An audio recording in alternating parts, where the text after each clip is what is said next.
Hello and welcome to another tutorial. We are looking at declaring classes, and we said that you use the class keyword to define a type, just like the other keywords such as enum, interface, etc. Right? Those are the keywords that you actually use to define types in Java. And then name of the type, the name of your class. And we said that if it's inside, if a package is associated, if a package declaration is associated with this class, then what happens here is that in the bytecode, the actual name of your type is the fully qualified name. So this is a class declaration. The class body, the body is between the two curly braces. Each type that you define, it creates basically a scope or a body for that type. A class body, the area between the braces, contains all the code that provides for the life cycle of the objects created from the class, constructors for initializing new objects, declaration of the fields, etc. The preceding class declaration is a minimal one, so it doesn't do anything. It doesn't have any field or a state, and we didn't declare any behavior, so we can continue adding methods and fields, right? To hold data, we add constructors to tell the JVM how to initialize objects based on the parameters that we pass to the constructor. It contains only those components of a class declaration that are required. You can provide more information about the class, such as the name of its superclass. And if you recall, we use the keyword or the keyword super type, which not only applies to the superclass, which can only be one, right? A class in Java cannot extend two different classes. It has to only extend one, maximum one, right? If it doesn't extend anything explicitly, it means it's just inheriting from the object class. But you can say that it explicitly extends another class, and it implements some interfaces. So both classes and interfaces are the super types of your class, and the keyword super is reserved for only pointing the super class. If you want to point to actually the super type, which is interface, you have to use the name of the interface and then dot super, which means I want a super type, but it's not the actual super class. It's a super interface, a super type that is not a class, right? So again, there is a subtle difference between the keyword superclass and supertype, because supertype can be applied to interfaces as well, where it implements any interface, so on at the start of the class declaration. So we define a type which extends another type, which means it inherits from it. So we have access to all the public and protected fields and methods inside the superclass, and we are implementing an interface, and by default interfaces are abstract contracts. So your class is now obligated to override and provide implementation for all the abstract methods inside the interface. And we said that from Java 8, they added the capability to the interfaces to have default methods and static methods. And those methods are not abstract, so you have to provide body, even an empty body, for them in the interface itself. But a class still has the freedom to override even the static or default methods of the interface. It's not required, it's not mandatory, but it can if it wants to, right? But overriding the abstract method is mandatory, because you have to, every method in Java has to have a body, even an empty body. But abstract methods are not allowed to have a body, so it's the job of your class when it implements an interface to provide implementation or provides body for those abstract methods in the interface. So for example, this code means that my class is a subclass or subtype of my superclass, right? So the superclass is the base class, superclass parent or parent class, and my class here, this type is subclass or the derived class, and or the child class. And we said sometimes we use supertype and subtype. That's also fine. And that it implements the your interface, right? So your interface is a super type of my class. My superclass is a super type of my class, right? You can also add modifiers like public and private at the very beginning. A class can only have two. A class can, in general, a class cannot. You cannot use private with when declaring a class, right? You can only. So let's go back here. So I define this class as public, but I cannot define it as private. That's not allowed. First of all, any Java source code has to have one public. I mean, it doesn't have to have public classes, but it's allowed to only have maximum one public class. You can have multiple class definitions in one Java source code, and one of them has to, if you can only define one of them as public, and the name of that class has to match the name of the source code. But you cannot use, for example, the private keyword in front of the class. That's not allowed. And let's see what the error the compiler gives us. So the compiler tells us that illegal modifier for the class, only public, abstract, and final are permitted. So for class modifiers, when you declare for declaring classes, right, only public, abstract, and final. So we saw that a class can be public or non-public. Non-public doesn't mean private. Later on we see that it means a package level access, because remember, packages, we saw that when we looked at the concept of package, we said that the default idea or the default assumption that the Java compiler and the JVM at runtime assumes is that when it wants to search for a type, because a variable has a type, let's say you create a variable in another class of type bicycle, right? It assumes that first it searches inside the same package, because when you have a type in the same package, you don't need to explicitly use the import keyword or use the fully qualified name. Therefore, that's the default behavior, right? So even if your class is not public, the declaration, it means it is still accessible to all the other classes in the same package. So you still don't need to use any import, but other classes in other packages, now they need to use the import keyword or use the fully qualified name. But because this class is not public, it's not accessible to classes inside other packages, right? So public means your class as a type is accessible to, is allowed to be used as the variable type in other classes in other packages. If it's not public, it's only allowed to be used in the other classes in the same package. So it's only accessible to the classes in the same package. So for the class type, we only have two keywords, right, in terms of two access modifiers. So it's either basically it's either public, which means accessible to all classes everywhere, right? Access to all classes everywhere. Let me zoom out. All classes everywhere, which means inside the same package or in other packages. And no modifier means it's a package level access, which means only classes in the same package, are allowed to use this type. And we saw that same with interface, right? With interfaces, you can use a public or no modifier, right? And it means that the interface is for example, this interface is public, and the difference is that if you define an interface as public, all the abstract methods are become public by default. You cannot have a private method in interface required. So actually from Java, I believe Java 14, they allowed to have private methods in interfaces, but they cannot be abstract. So all the abstract methods in interface, if it's public, right, they have to be public. So if you look at Eclipse, if you recall, I mentioned that any in the outline that the Eclipse shows, all the public methods are green dots or green circles, and Eclipse tells me this is an abstract method, right? So again, this outline in Eclipse is a very nice visualization of what happens. So it doesn't matter if I type public or not for an abstract method. Abstract method in a public interface is public by default, right?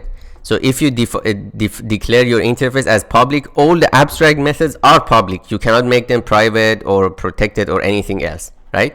But then if I remove this public, then this method is still considered public. You see, the method is still green dot, green circle, which means public. But the interface itself gets this triangle. Blue triangle means it's a package level access. So other classes in other packages cannot implement this interface, right?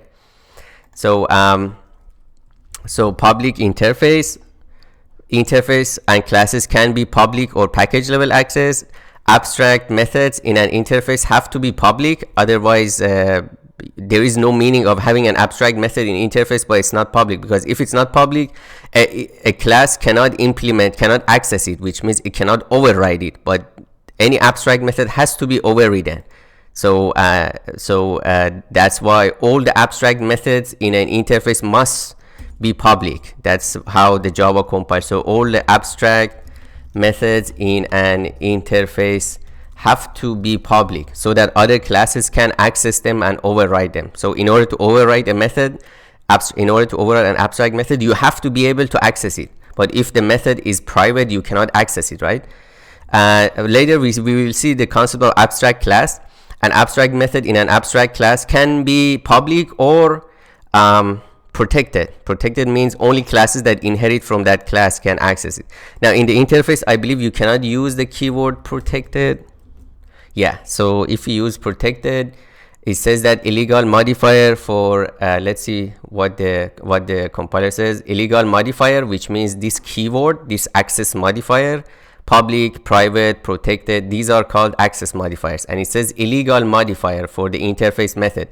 Only public, private, abstract, default, static, and a strict FT are permitted. Now this strict FT is very interesting, and it's more like an advanced topic. But for now, let me just put this here and have a quick look. All right, so let's save this. How do we get rid of this? Okay, so it says that for the interface methods, remember this abstract method, and we said that first of all, you don't need to use public here because by default the abstract method of an interface is public, and you don't even need to write abstract for a abstract method because by default all the methods are public abstract in an interface. So these two keywords are not necessary, are not mandatory, and they are the default assumption. So if I just write public interface and we also said that in the declaration of the interface you don't need to explicitly type abstract because that's the default assumption. An interface has to be treated as an abstract entity, right? So I'm going to write it here. An interface is always treated as an abstract entity or an abstract type. Okay, so so public and abstract is not necessary, and these are the default. Private, if you use private on a method in an interface, it cannot be an abstract. So so the default is the combination of public plus abstract, right? Same here, you see it says a green circle, which means the method is public, and it has a, which means this method is an abstract method. So public abstract is a default. So not allowed private plus abstract, and I'm going to put the abstract in parentheses saying that this is the default. So if you don't provide body, not even an empty body, for a method in an interface, the compiler assumes that it's a abstract method. So it's not necessary, just not by not providing a body, the assumption is that it's going to be an abstract. All right, so you cannot have the combination of private and abstract. So private void it, this is not allowed because as soon as I don't provide any body, it means that this is private, this is abstract. But a private method in an interface cannot be abstract. You have to have some sort of a body, right? Even empty body it's allowed, right? So I'm getting a warning that this method is not used, right? Is never used locally because a private method only can be used inside the body or the scope of the type itself, right? Outside that, no one can access it. So what about default? We said that same with default, right? Default is allowed and you have to provide a method, right? And can we have the combination of private and default? And the answer is no. It says that illegal combination of modifiers for private interface. Additionally, only one of the static and a strict FP is permitted. So a private method cannot be default because again, default means that default is still treated as public. So if I define a default, you see in the outline it's still green public, but it has D, which means this is default. So a default method, that's why I don't need to say public default. So public default is allowed. So allowed is public plus default. And again, I'm going to put the public in parentheses. It means that that's a default assumption, right? and you don't need to explicitly write it down. So when you write default, it means it's going to be a public method. Other classes have to be able to access them, because note that there is a difference. Note that the difference between a private and a default method, both of them have to have bodies, right? But then the question is, if default is also treated as private, then there is a logical error, because you have two methods that are acting pretty much the same way. So that's why the default methods cannot be private. They have to be public, so that there is a distinction between a default method and a private method. And again, these logical conflicts arise because interfaces, the concept of interface, have been evolving through the JDKs from Java 7 to Java 8 to Java 11 to Java 15, etc. That's why they added this default support, the static support. And even if I say a static void move, static methods cannot be abstract, right? The method requires a body. So let's provide an empty body. And again, by default, this move, as you see, it's also green, which means I didn't explicitly write down public, but it is considered public because it's part of a public interface. But it has S, which means static. So A means abstract, D means default, S means static. Later, we will see that if I have a, let's say this inside this class, I have set cadence. Obviously, you see that in the outline, it's green, which means it's a method. If it's green, but it has a white dot means it's a field, it's a method. And obviously, you can see that a method takes parameters. A field doesn't have any parameters. It just has a type. So you can quickly see which one of these names is a method, which one is a field, right? And obviously, the constructor is a method that is distinguished by C, which means constructor, and it's public. If a method is private or a field is private, as a private is another access modifier, it becomes red. Red means it's private. If it's protected, it becomes yellow. Yellow diamond means it's a protected method, right? And if we don't provide any access modifier, then it means it becomes a blue triangle, which means it's a package level access. Only classes in the same package can access and call this method. Classes in other packages cannot access this, right? So again, there are 4 access modifiers, and we will look at them later in more detail. So 4 access modifiers for fields and methods, and one of them is public, protected, and private, and no modifier. No modifier means it's a package level. So there is the reason that you cannot use package keyword, because this package keyword is reserved for declaring the package, right? So they decided to just say that the default behavior is, if you don't provide access modifier, it's a package level access only, right? And classes cannot have protected or private behavior, at least the classes that you define directly in the source file. So class declaration in general, when you define them outside the scope of any other class, they just it's a general definition directly in the source file. They can only be public or no access modifier, which means package level, right? Again, it makes sense. Remember, private means any class outside this source file cannot access it. So what's the point to have a basically private class definition inside the source file? Because remember, we define types so that we can use them later in other classes, in other types, to build more complicated stuff. So if we cannot access them, there is no point, right? That's why they decided that it makes more sense to have a class, the definition, to only either be public, so everybody can access it, or no modifier, which means it's a package level access, because only classes in the same package can access and use it. And that's the whole meaning of packages. Packages means you group some related types or some related classes together, and they can be intertwined, which means they can directly access each other's internals. But the outside world, any class outside that package cannot access they shouldn't be allowed to access the internals of the classes of the package, right? So packages in the class classes in the same package The assumption is that they are closely related and they're supposed to be interact with each other. But then the reason that we separate them in different types is because we want to keep our classes as simple as possible, and for bigger classes we use smaller classes together. We use composition, right? You can also add modifiers public, private. Again, it's not allowed. You cannot add a private to the class definition, so this is mistake to some extent. A class definition can be private if it's declared inside another class scope, but a class by itself, as it's freely standing, so this class definition is not inside another class scope, so it cannot be private. It's either public or no modifier. So you can see that the opening line of a class declaration can become quite complicated, and most cases you don't care because your IDE helps a lot, right? So don't worry about complications.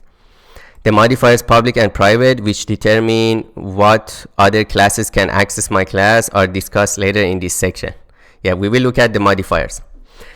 The section, and again, all these modifiers, public, private, who can access which classes, which methods, which fields, is called data encapsulation, and we had a brief discussion about that.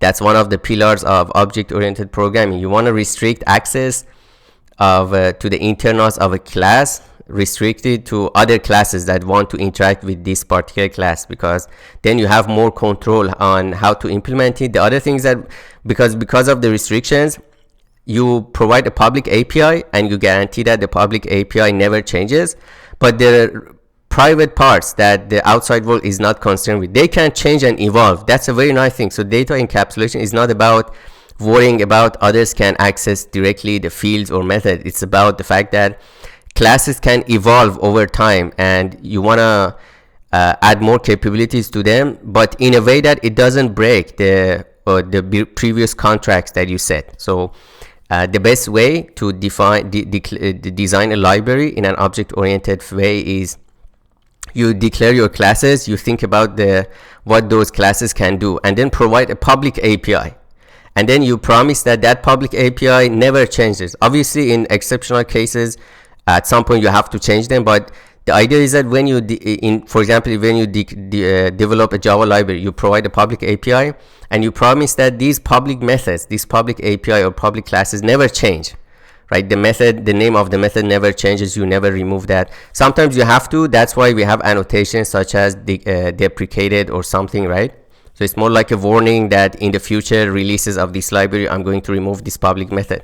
But the thing here is that you have to be very careful about declaring which parts of your classes as public, because when something is public, it means others can use them directly, right?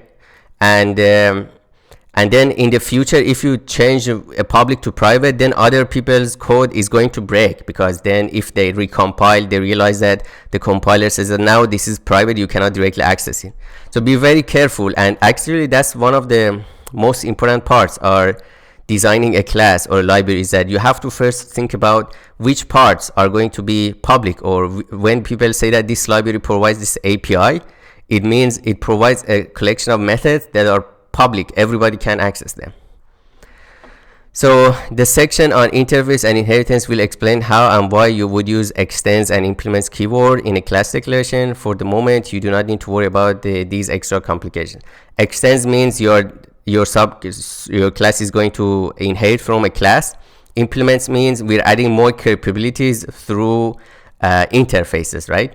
Remember, the general thing about interfaces is that they're more like adding more capabilities, but those capabilities come in an abstract way, and your class guarantees that it's going to provide its own implementations for those abstract methods. In general, class declarations can include these components in order: modifiers, public, private, and again, private is not strictly correct here. It should be either public or no modifier, and a number of others that you will encounter later. However, note that private modifier can only be applied to nested classes. So again, they're correcting themselves. They're saying that a class definition can have a private modifier only when it's declared inside the scope of other class, right? That's possible, but if a class definition is freestanding, which means it's not defined inside the scope of other class, it's directly defined in the source code, it cannot have a private modifier. So be careful about this, and this is something that we will come back and discuss when we discuss the topic of nested classes. A class name, and class name means the name of the class. And again, if it's inside a package in the bytecode, the name of the type is the fully qualified name with the initial letter capitalized by convention. So you don't have to capitalize the name of your class, but that's the convention, and always stick to this convention, because that saves a lot of headache when you look at something. You say, for example, when you see a bicycle with capital B, it means we're talking about the class. When we say bicycle with a small b, it means it's a variable and could have any type, right? So it's always best to stick to this convention. It has a name. It's called the Pascal naming convention. Pascal means if your class has one syllabus, or has one word, the first letter is capitalized. If it has multiple words, for example, my feline, capitalize the first letter of each word, and it's called the Pascal naming convention. For variables, it's recommended to, I'm going to remove this mic for you. So Pascal means if I want to say that my cat, the first letter of each word must be capitalized. And this in Java, that when you see something, it means it refers to a type, an interface, or a class definition. So camel case naming convention